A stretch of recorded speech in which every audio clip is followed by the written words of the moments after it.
Yeah, welcome back to another episode of the Format Podcast Live.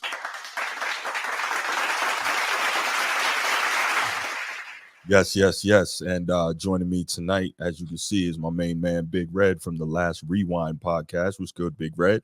What's going on, man? Everything's good over here. All right. No doubt. So we got some good topics for you tonight. We're going to talk about, of course, Jaylen Brown and whether or not he was snubbed for the third time this past season, this time being not named the replacement for Kawhi Leonard on the men's basketball team for the Olympics. Then we're going to talk Kawhi Leonard and kind of maybe a career retrospective, but not quite. But we're definitely going to talk about Kawhi. Then we're going to get into some ridiculous comments made by Colin Cowherd regarding USA basketball. And finally, Jalen Brunson and his new deal. So we got an all basketball centric podcast tonight. Not going to talk any football, which kind of sucks, but the football is coming. Trust me. So we're going to have that in the near future. And of course, we got the Olympics just down the road, maybe a couple weeks out, right? Yeah. Yeah. What is it? The end of next week is the Olympics, I think. I believe so. Yeah. I can't wait for that. Olympic years are some of my favorites. Summertime is normally pretty rough for me once basketball is over, and then there's no football for like a month and a half. So I'm normally dying. But we got the Olympics, and that's going to take care of us. But before we get to any of that, and before we get into our topics, you know what time it is. If you're here on YouTube and you haven't already, please make sure you go ahead, click that like, that subscribe, that notification bell. Make sure you're kept up to date whenever we drop new content on the channel. If you want the audio-only version of the podcast, open up your audio podcast platform, hit the search bar, type in The Format Podcast, and we should come right up. If you're enjoying the content, make sure you give us that like, that 5-star review, and drop a comment. All that stuff helps us rise in the algorithm, helps us find more sports fans, helps more sports fans find us. And finally, make sure you write it down, put it in your phone, set an alarm, do whatever you got to do to remember. Saturday nights at 7 p.m. we are live here on the Format Podcast, and we'll give you the opportunity to call in, talk to us, get at me. I love it. I can't wait. Colin Cowherd discussing USA basketball, and what was it, a couple days ago he did a show and he said something that really irked me. Dr. J wasn't better than Pierce. You can make an argument for Paul Pierce. I think Dr. J was probably more iconic, and I think the other part is we missed Dr. J's absolute peak prime because of ABA. That's right. Yeah. Wasn't he like 20-20 as a rookie in the ABA or something crazy like that? I'm not sure. I can't say for sure. Yeah, let me see. He had some bonkers numbers, and then we'll get to this. Dr. J.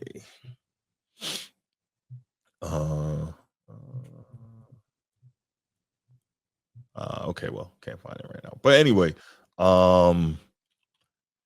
yeah, give me a second, Nino. I will find that, and I will get that. Julius Irving. I should have just looked that up, right?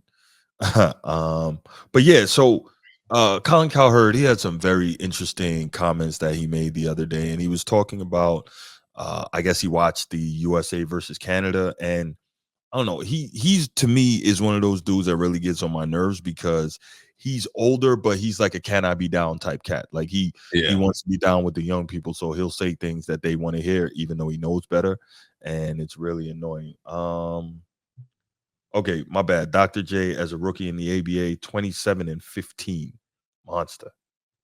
I think that's still great. Yeah, I think he had 2020 running the playoffs. But anyway, yeah. So Colin Cowherd, he said something very interesting. So I'm gonna play the clip. Then we are going to come back and we are going to break it down because I thought it was disrespectful. So check it out. So Canada got off to a good start, and Canada is better than any team that the 1992 Dream Team faced. They're better. The basketball is so much better now than it's ever been. I mean, the game is incredible. Jason Tatum did not start last night. He's better than Scottie Pippen.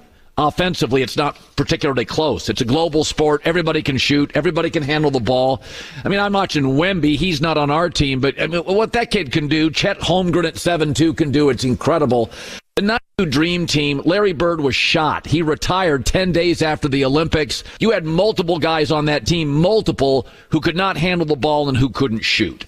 Anthony Davis on this team's a much better player than Patrick Ewing. Give me a break. Tatum's much better than Scottie Pippen. LeBron right now is better than Magic was to me at 32 or 33 years old. Our young guys are Ant and Halliburton. Their young guy was Christian Laettner. Give me a break. This team is old men aging very gracefully. KD, LeBron, and Steph. Everybody shoots. Everybody can handle the ball. I mean, good God. Joel Embiid averaged 6 assists this year for the Sixers. 6 assists. He's a center. The 1992 Dream Team was amazing. And a lot of people get to my age, they get gray hair, and they love looking in the rear view mirror. And they just romanticize everything. It's like if you want to wake up and listen to Stairway to Heaven from Led Zeppelin, it was awesome. And it takes you back to a different time. But it takes 2.5 minutes to get into the lyrics. Jimmy Page is on a riff, and that was basketball back then. Down to the center, pounded on the floor, very little ball movement. It was a very position-oriented game. You could do certain things as a forward. You could do certain things as a center. Players can do anything and everything now. Wemby is 7'4", handles it, behind the back passing, shot blocking, three-pointers. The world is different now. And it's not a bad thing. Two things can be possibly true at the same time. The 1992 team beating Tunisia by 60 was amazing and a thing of beauty. But this team's bench has starters on that team. Scottie Pippen, I covered him in Portland. Not close to Jason Tatum. Patrick Ewing's not nearly as good as Anthony Davis. Christian Laettner on that team, Ant off the bench on this team. What are we talking about here? The flexibility. The bigs now can handle the ball and shoot. Back then, centers had a range of about 12 feet. You dumped it to him. They'd pound the ball. It slowed everything up. That stuff doesn't last. You start looking at Dwight Howard's career. I mean, he's the line of demarcation. Dwight Howard, prodigy in high school, walks into the NBA. About halfway in his career, he couldn't do anything. He couldn't back to the basket. Couldn't do anything. That's what a lot of the bigs, almost all of the bigs were.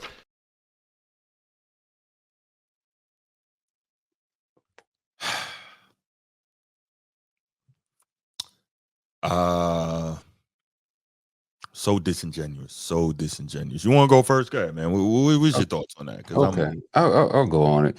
He wants to talk about the big man back then. Does he realize what he's saying? The style of play was different. That doesn't mean the skill wasn't there. Thank you. You're going to tell me that Patrick Ewing or David Robinson could not dribble during the full court? I've seen them dribble the full court, but they were limited because of the coaches and the style of play back then.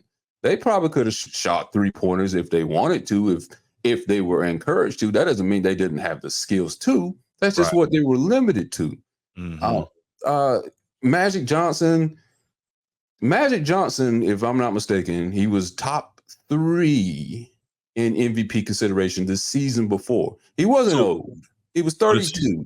The season before he didn't play because he had retired due to HIV. The prior season, 91 season. Yeah, so the 91 season, he was second in MVP voting behind Michael Jordan. So, yeah, see, this is when these guys talk like this, they know who they're talking to, but go ahead. Yeah, I mean, and he was runner-up to who? Michael Jordan. And he still could play at a fabulous level. He showed that in the All-Star game, the 92 All-Star game. He was not old by any means, stretch of the imagination. He came back in, 96? And he could still ball. He was a little older then, but he's a little out of shape then too. To say that Magic goes the same, story they get with the Pistons is saying they were old in 91 and that's why Jordan beat them. I hear that story all the time. Yeah, they were number 1 in defensive rating, and that's a whole nother story. Charles Barkley was the future MVP in 93 on that dream team. Probably better than about any power forward up here. Who we got? Charles Barkley going up against. We got who's the power forward he's going to go over? Anthony Davis? Right. Are you serious? That's Bam Adebayo. Come on, man. Right. That's who he's picking. Drew Holiday. Right. I mean, who's his equivalent on that? Christian Laettner on the 92 Dream Team, Tyrese Halliburton. He's going to be Drew Holiday line up against it'll be Halliburton, but I'm sorry, Holiday and Halliburton are playing now, but Drew Holiday and he's gonna have to guard Stockton and Magic. Like, come on, man. I just meant like as far as talent level. It's like okay, I got you. Drew Holiday and Christian Laettner. I mean, Christian Laettner was a one-time All-Star, and then Drew, I think, is at least 3-time. I think. But I mean, that's not a standout player that I would say that was going to put you over the '92 Dream Team. Steph Curry, he's great in his own right. Give him credit for that. Kevin Durant's great. Scottie Pippen. Who he say? He said Jason Tatum was like light years ahead of Scottie Pippen. I can't go with that because Scottie Pippen was also limited too, who his teammate was. Now, Jason Tatum might be better offensively. I'll give him that. But he wasn't light years ahead of him. He did other things better than Jason Tatum, and Jason Tatum has some offensive things he does better. But to make it like it's this blowout consideration to say Tatum just is light years ahead of Scottie Pippen, no, I can't agree with that. Embiid, in this day of age, he's allowed to shoot 3-pointers. If he was to play back in the 90s, he would be good too, I think. Yeah, he would be good. But, but he wouldn't dominate the way he dominates now. Right. And LeBron James, he's LeBron James. I give him credit for that. Larry Bird was still a serviceable all-star at that time. Yeah, his back was shot, but he was still giving young guys the business. Ask Chris Webber. Yep. Well, no, not so Webber. C. Webb wasn't in the league yet. C. Webb. No, he was on the college team. They played. That's right. Players. That's right. Yes. The select team. That's right. Yeah. Paul Mashburn tells the story about that. That's right. Yeah. Yeah. They started talking junk and he gave it in the business. I'm like, we can't believe this old white guy is killing us right now. Right. So I don't, like you were saying earlier, the dude just sometimes say stuff just to make a hot take, just to get views and stuff like that. He still does that same trick they used to do with ESPN up until this point on Fox Sports. So I don't really pay him no mind. I don't ever take him serious. He's just trying to say something to stay current at this point. So is wild because when he talks football, he's generally very good. When he talks basketball, it gets weird because he's, again, he's with the can I be down people. And when it comes to basketball, what do we know that the modern basketball fan is all about? Is disrespecting the past in order to pop up the present, right? Prop up the present. Yeah. So we know that. And it's not a good look, right? So I'm listening to some of what he says, and you hit a lot of that, right? The Tatum Pippen thing, I can kind of see that, right? Obviously, Pippen is a far superior defender, but Tatum better offensively, so maybe that's a wash, right? Okay, I'll give you the wash right there. The disrespect to David Robinson and Patrick Ewing is confounding to me, right? So let's put these let's put the teams up. So David Robinson and Patrick Ewing were your two bigs. And what I get from that, this is frustrating because they talk about Cowherd likes to talk, and you didn't hear it in this particular clip, but throughout the rest of that rant, basically one of his big things is that there's not enough shooting on this freaking dream team, right? Which I don't get because Chris Mullin, we know, is a dead-eye shooter. I think he shot 38% from three prior to that year, and he had a number of 40% three-point seasons. Larry Bird, looking at it right now, he was 40% from three in the previous season. John Stockton, we know, is a shooter. I didn't get his percentage, but we know that. So you got three guys who can stretch the floor. You have vicious rim attackers in Drexler and Pippen and Jordan, of course. And Drexler was a decent 3-point shooter too, if I'm not correct. I don't think his percentage was good. But he could, like most of these guys, all-time great, he can get hot. But in terms of getting to the rim, very few guys are going to stay in front of him. At that point, he was in his physical prime. He was still in his physical prime, and we know like his leaping ability was crazy, and his first step was ridiculous. So, and then obviously you got Mike, the GOAT. Nobody on this team can deal with Mike.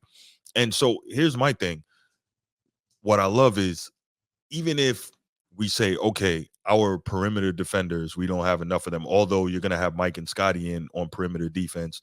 And then on the back line, you'll have Malone and D-Rob, or Malone and Ewing, or Barkley and Ewing. Like, you'll be okay. You know what I'm saying? So with these bigs who are dominant shot blockers and rebounders, what are you getting on the inside if you're 2024 USA basketball?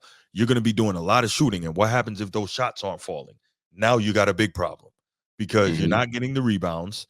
And think about this, right? We heard Colin Cowherd say that Anthony Davis is better than Patrick Ewing. No, he's not. You want to say just because he can step out. And Patrick Ewing, we know, was an elite jump shooter, not just mid-range, but the deep mid-range, right? We know that. David Robinson, people forget about how athletic, how fast, very how athletic, explosive he was. Because remember, he started off as a guard. He was a guard when he got to college, and then he had the growth spurt. So D-Rob, he had all the guard skills. Because if you actually go back and look at D-Rob's young highlights, you could see him doing the Euro step.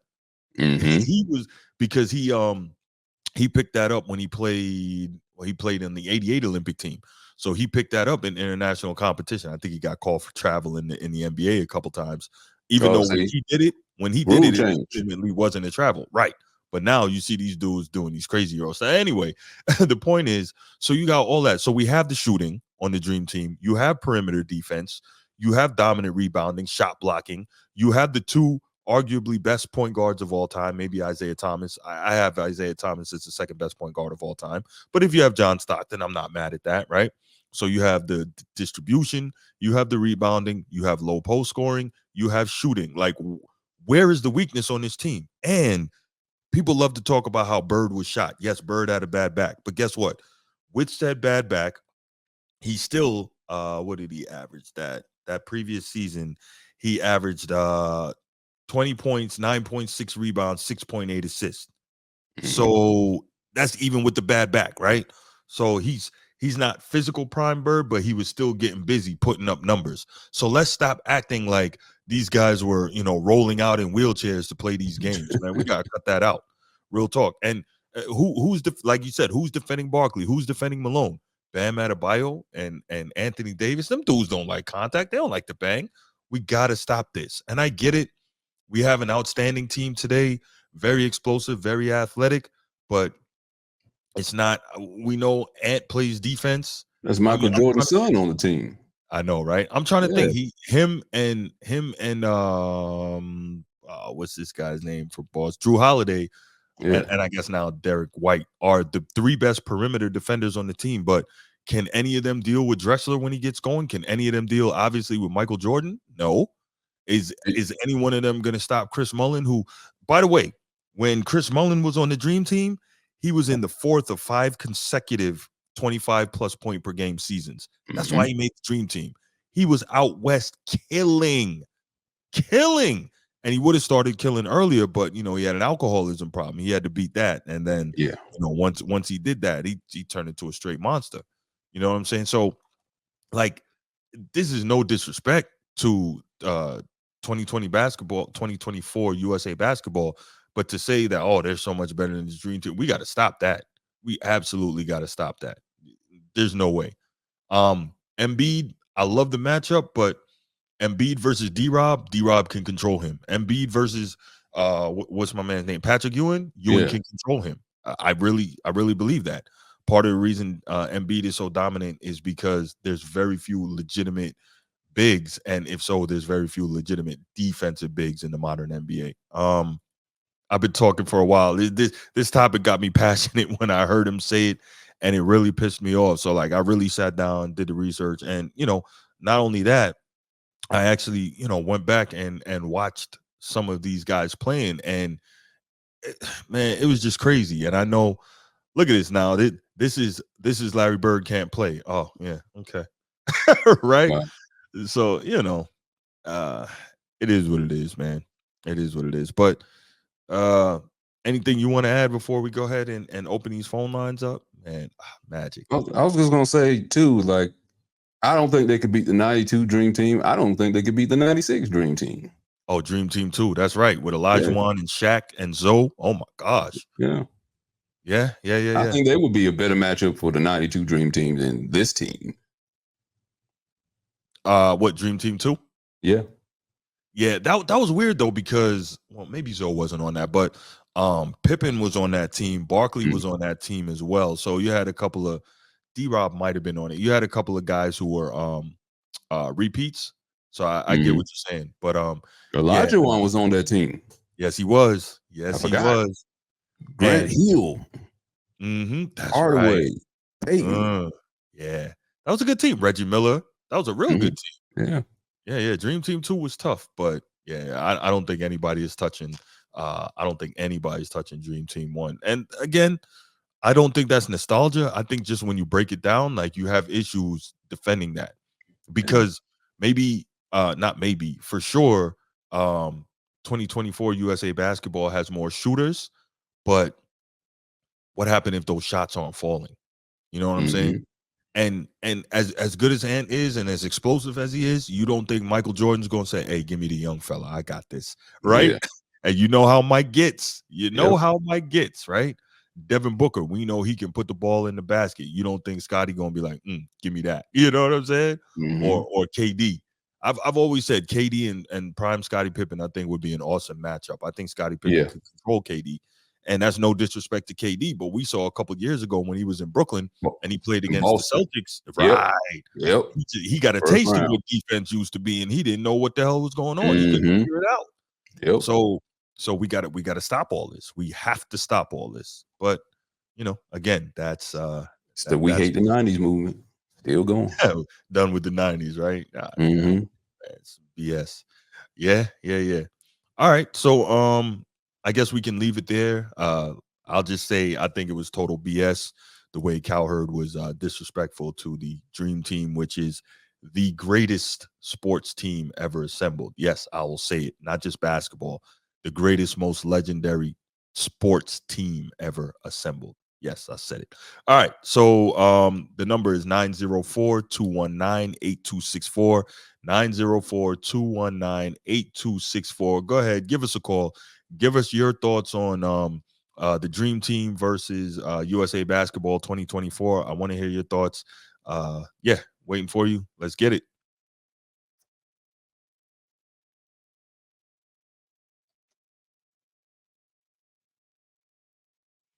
Yeah, man, that was tough. When I heard that, I got so irritated. Like I immediately grabbed my phone and made a note because I'm like, this is going to be a topic. I can't forget this one.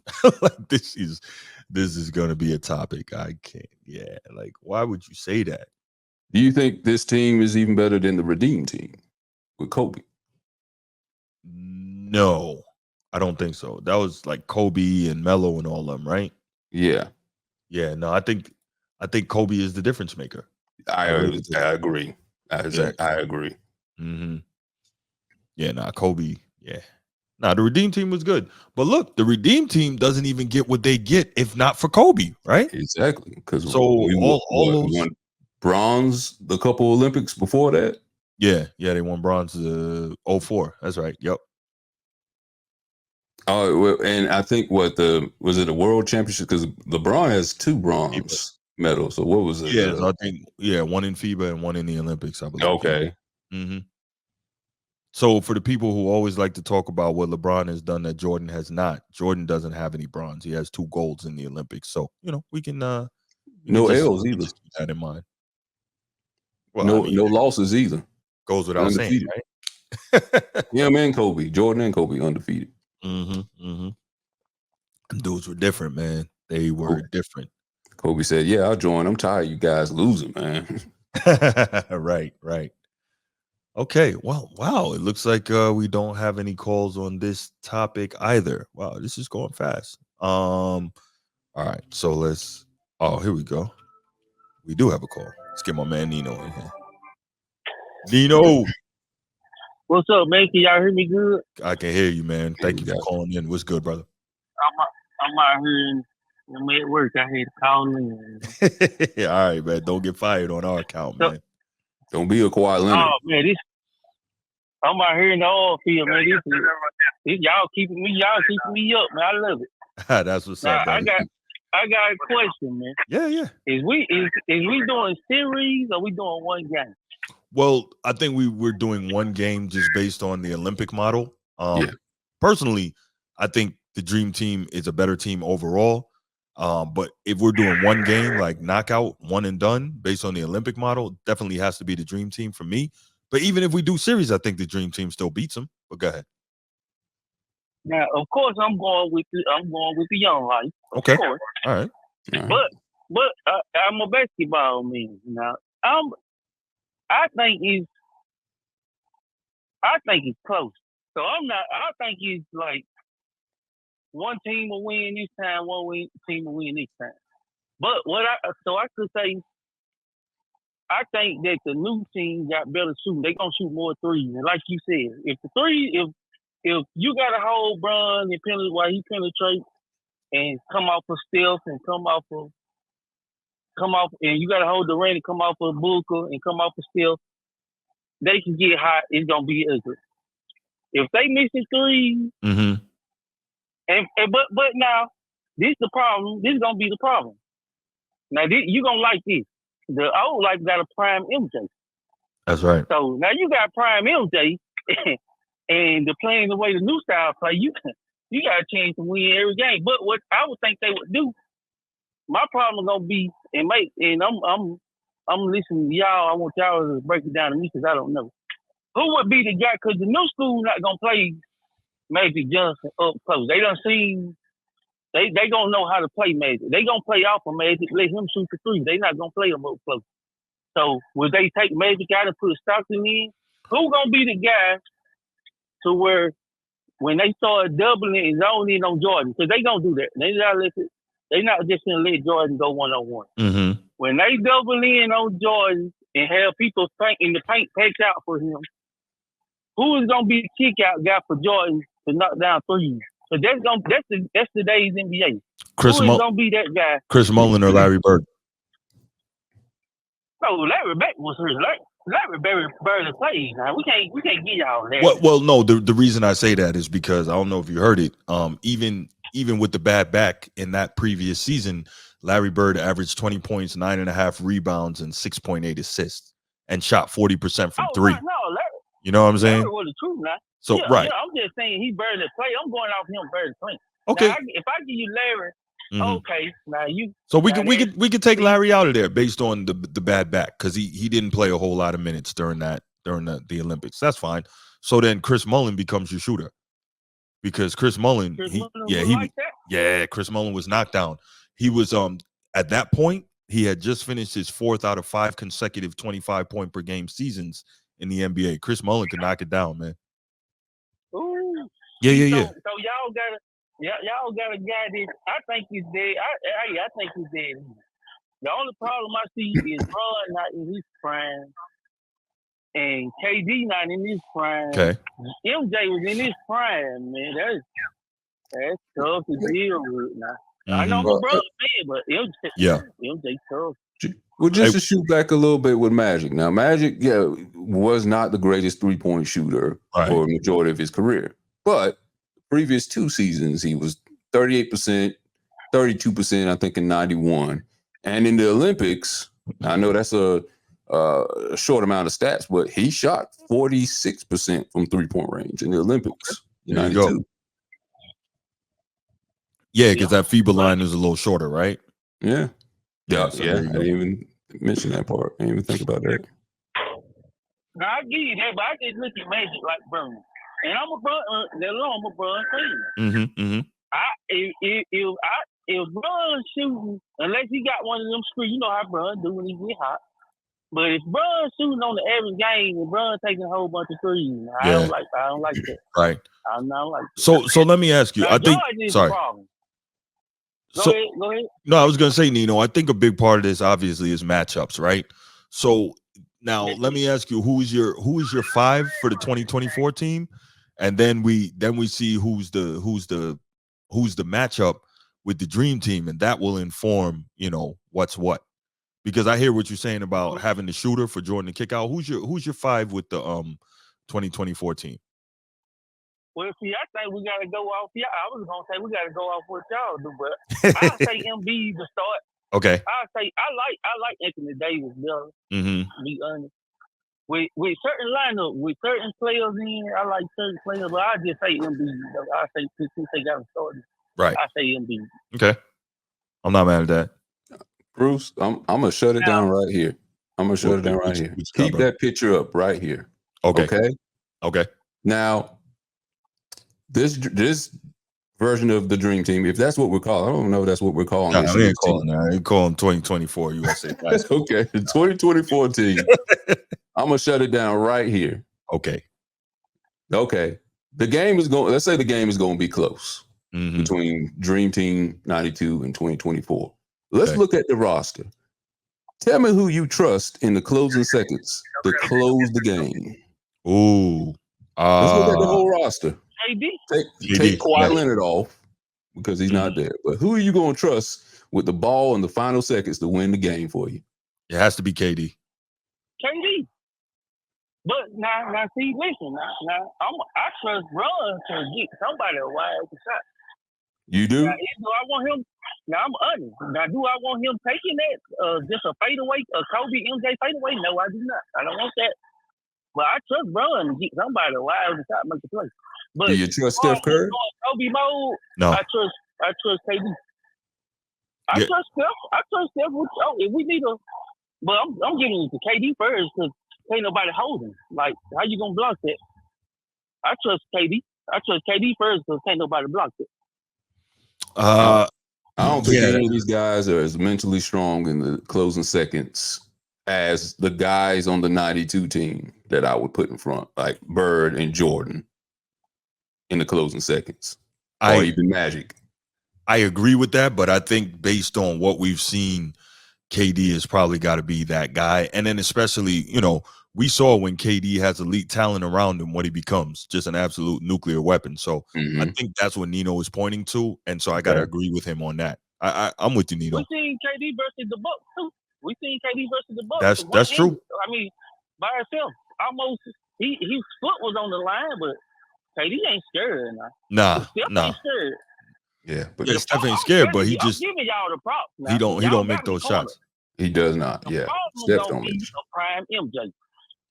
Yes. The prime MJ gonna be the problem. That's not because the old game is not shoot threes. That's what I'm saying. Mm-hmm. It's not gonna be.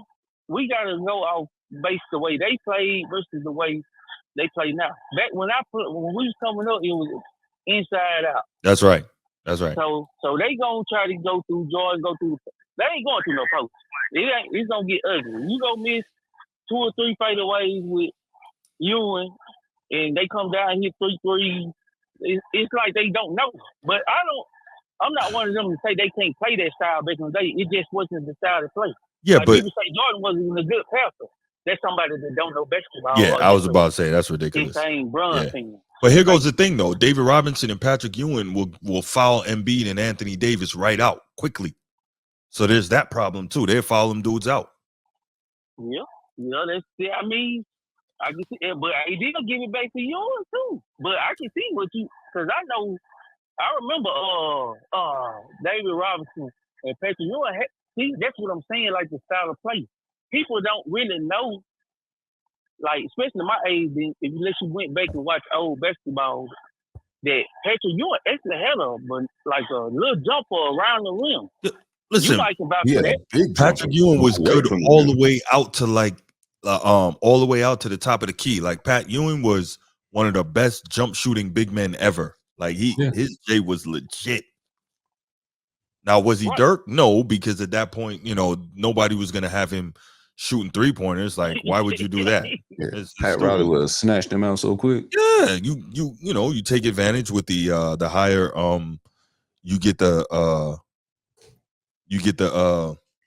higher percentage by a closer shot to the rim. Like that only makes sense, Right. So I can see seeing like just watching somebody, like I know that some of the older guys watch the game now, like I can do that. Like it's some guys that probably feel like they can do with Jordan. Nah, they do. But it's some guys like the post players that can shoot. Yeah. Now it don't get dangerous when it's gonna be a guy that comes. Embiid got this potential, but he ain't stay hurt. You mark my word, it's gonna be a guy that puts the fundamentals of the footwork with the mid range in the 3-point line, like the Jokic. Mm-hmm. But he gonna be athletic like the American. It's gonna be different. It's gonna be something we never seen. Right now, it's like I don't know if it's the NBA or what. So I think they got him like one dimensional. Like, okay, I want y'all to focus on jump shot. Mm-hmm. Don't work on your post footwork. Right. Because you know why that is? Because the analytics people have said that the back to the basket post up along with the mid-range jumper are the 2 worst shots in analytically in the game. And so nobody practices those anymore. They said the mid-range? Yeah, because they like Yeah, they say the mid-range jump shot and the back to the basket post-up analytically are the two worst shots. So they say instead of taking a mid-range, take a couple steps back and shoot a three where you get more points for it. That's why so many players nowadays can't shoot the mid-range, because they're not being taught to and they're being told not to. Same thing with the post-up. That's why you got these supposed bigs who everyone says they're so much more skilled, but they can't get position on the block, raise their hand, get the ball. And you got point guards who can't make a post entry pass. Why? Because that's been phased out of the game for the most part. That's why Embiid and Jokic are so dominant, because very few players play that way, and they can't. Very few defenders know how to deal with it. That's crazy that you say, because I heard Bron say that one day. I think he might have been on the podcast, and I was like, "It's no way!" Like, what do you mean? He's saying like professional players that don't know how to throw the ball in the post when you post. Yes, right. And you saying that's true. That is true. Yeah, these point guards today don't know how to make a post entry pass. Why? Because they don't have to do it. Right. So you don't need it. Why use it? That's right. You got anything else for me, Nino? No, man. I'm just appreciating the show, man. Hey, I'm loving it. No doubt, man. I just subscribed. Tell boy, I just subscribed to you too. I just see he got a podcast. I just subscribed to you too. Okay. What's that? The Last Rewind? Yep. Oh, right, appreciate it, man. Appreciate it. All right, Nino, appreciate you, brother. Yeah, all right. I'd agree with him. Yeah, KD is the only guy I would say I would trust in the last seconds, like Kobe was for the Redeem team. They look for him. That's the person I would give the ball to. I agree. There's other good people was sketchy. Steph, Jalen, of course, Drew Holiday, Anthony Davis. Maybe Booker. The whole list. Maybe Booker. Maybe. I wouldn't put Booker in there. Booker's he's some Tommy for me. Fair enough. He's lost some footing with me in the last couple of years. He had this. He went off in the playoffs this past season, right? Was it this year or last year? Yeah, this year, and I think he had 49 in that closeout losing game in the first round. So like Devin Booker could do it, but Phoenix badly needs a point guard. But that's a whole nother topic. Well, I'm only saying that because we do this a lot, and it's the same thing with Anthony Edwards, where people were trying to compare him to Jordan and try to say he could be the next Jordan and stuff. I'm like, well, just pump the brakes. Devin Booker was the whole Mamba mentality thing, and I learned from Kobe, and people were saying, well, this is Stephen A. Oh, that's the next Kobe. That's the next Kobe. I'm like, give it some time. You don't have to put this kind of praise on him yet. Give him time to get there before you put that kind of praise on him. Just because he has a couple good series, don't give him the Kobe praise yet. Or just let them be their own player. You don't have to be the next Kobe. You be the next Booker. Man, you know what it is, man. If you got those kind of high marks, you better show up. That's all I'm saying. I hear you on that.